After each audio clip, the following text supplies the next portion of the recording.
Well, I thought our young ladies competed at a really high level. Obviously, Texas is a very, very good program, and I thought they did some things that really frustrated us on both ends of the court. Ultimately, I think their second chance points really hurt us, and us missing 10 free throws really hurt us. So you kind of minimize those two things and shrink that down, and it's a little different. A little different scenario. So the two things that we've got to go back and look at. Then on top of that, we didn't take care of the ball very well, but Texas has a lot to do with that. They turn teams over at a very high level. So now important for us to get back at it. Really important road trip coming up for us. Coach, going into their defense a little bit deeper, you guys only had 3 assists tonight. What specifically do they do? Is it clogging up passing lanes? Is it on-ball pressure? A combination of those things that made it tough on your guards tonight? Well, I thought when we did have some opportunities, we missed them. I thought we had some penetrate kick opportunities and we didn't hit them. I mean, we were 3 of 18 or something like that from the arc. So, I mean, you're not going to get assists if you're not making shots. That's the first thing, and then that could have been, if we make all those, it's 15 more assists. That changes life, it changes the perspective, all that. At the same time, they're very, very good at really locking in and trying to take away the next pass in a lot of other scenarios. So I thought we did a good job at times of really attacking the rim, and getting in the paint against a team that's really hard to get in the paint and score against. And so I think they switched a couple screens on us with some of our guards, and that was something that they do it to deny, and so that makes it a little bit tough to just move and swing the basketball the way you can against some other teams. Coach, Texas's offensive rebounds, it seemed like a lot of them are long rebounds, balls that come back out to the foul line or maybe, and so it wasn't like it was just a battle underneath, so to speak. So, I mean, those are basically 50-50 balls sometimes. I mean, just, your thoughts, right. Is it just more hustle on their part or just? Well, I think they do a really good job. They've got some very good athletes, and they do a really good job of kind of tipping it and keeping it alive and then pursuing it at that point in time. And we didn't do as good of a job as we needed to, obviously, in a number of different scenarios to kind of secure it and finish it. And that can be, it's obviously a difference in the game. Right. It is. Right at the tip-off, Texas kind of built an 11-point lead in 5 minutes. What was going wrong in that first couple of minutes, and how did that affect the momentum? Well, I thought we got great shots at the beginning of the game. I really did. I thought we got some wide open looks on the perimeter. I thought we got some shots in the lane that were really good shots. We got some layup opportunities. We got free throw opportunities, and we didn't make them.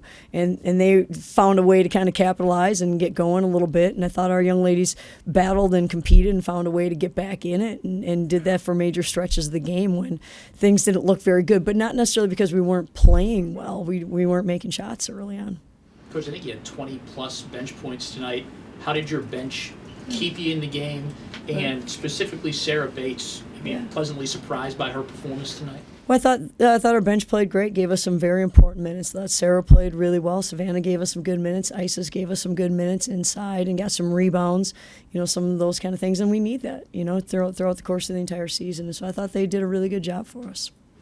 Coach, you guys are now officially halfway through the conference season, so just kind of your thoughts on how things have gone.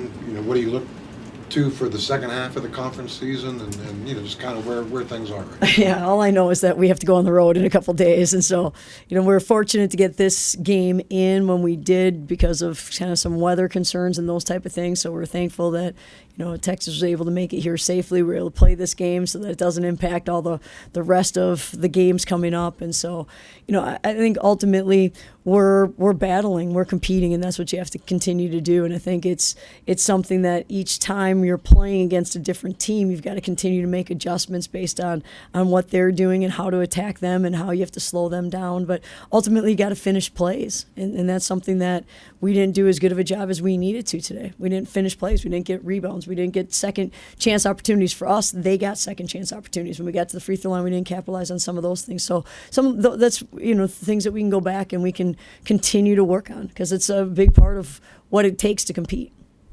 Coach, today was National Girls and Women's in Sports Day.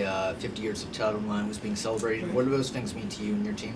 Well, it's really special. There's so many women who've gone into building the foundation here at WVU for us to have this opportunity, and to I know they had to break down some barriers, for women to play, for girls to play in high school and for women to play in college. And so when our players hear some of those kind of stories, it's a little bit shocking, when some of our alumni come back or people that talk to our team and say, man, I didn't even have a chance to do that. It's, pretty special. Or to say, hey, when our alumni came back and they were talking about, their experiences and what it looked like and what their uniforms looked like. And they had the pennies that you actually tied on the side and, they had to share shoes and all those kind of things. So we've come a long way and we've got to continue to battle. So it's a special day for us, obviously, to celebrate how far we've come and to continue to battle to get better. Coach, on top of that, there is a lot of women's sports tradition here at WVU. Right. Kitty Blakemore is, her name is here in the Coliseum, and women's soccer, Nikki Izzo-Brown has been here for a long time.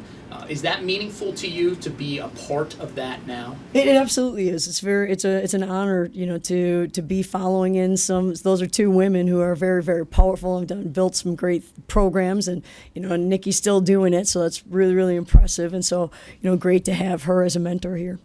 Coach, you were down 9 at half. Vic was saying he thought that Texas should have been up more. I'm just curious, can you kind of take us through your thoughts at half, and did you feel like you were fortunate to be down 9, or what was the message there? Well, I think certainly for us, we want to continue to work on attacking, and when we attacked, we didn't take care of the basketball. We kind of put our head down and we got into traffic scenarios and turned it over, and so we missed opportunities. So early on, we missed shots. Then we turned the ball over, and so then I thought we did a little bit better job as the game wore on of kind of cleaning some of those things up. But I think fouls kind of added up for us. Not having JJ able to attack is something that hurts us at times, and so we had to play a major stretch of the game without her, and she's someone who can continue to attack and make a lot of things happen.